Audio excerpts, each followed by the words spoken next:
Mapagpalang araw po sa ating lahat. Ako po si Emmanuel O. Alejandre. Ito po ang aking daily devotion para sa ngayong September 29. And for today, we are going to talk about how Jesus claims all of our dreams, ang ating mga pangarap, ang ating mga gustong marating sa buhay, no? Makikita natin ito sa Matthew chapter 6 verse 33 na nagsasabing, "But seek first His kingdom and His righteousness, and all these things will be given to you as well." Sa Tagalog, ngunit higit sa lahat ay bigyang halaga ninyo ang kaharian ng Diyos at ang pamumuhay ng ayon sa kanyang kalooban. At ibibigay niya sa inyo ang lahat ng mga bagay na ito.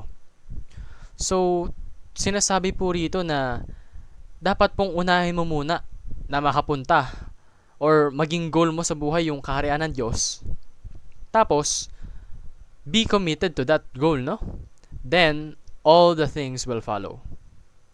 Lahat ng mga gusto mo, lahat ng mga ninanais mo, ibibigay mismo ng Panginoon. As long as you are true to Him, no? Kasi kapag true to Him ka, yung mga gusto mo, yung mga pangarap mo is aligned with His will. So, Jesus calls us to give up worldly dreams.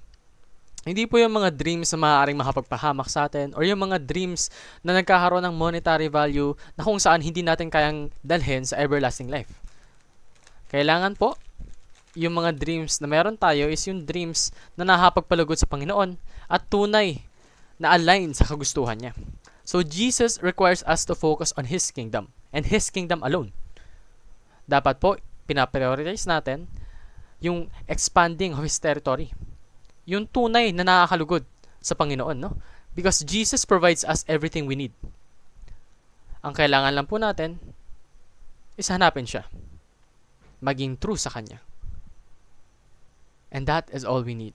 Talagang napaka-generous na Panginoon. So, dream God's dream.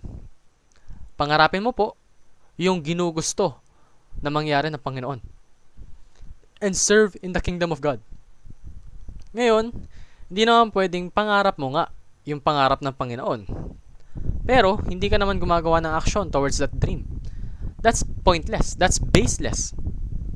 Dapat, along with your dream, you should accompany it with actions and faith. Habang ikay umaakto, dapat nagtitiwala ka pa rin sa Panginoon. So, trust in the King's provision.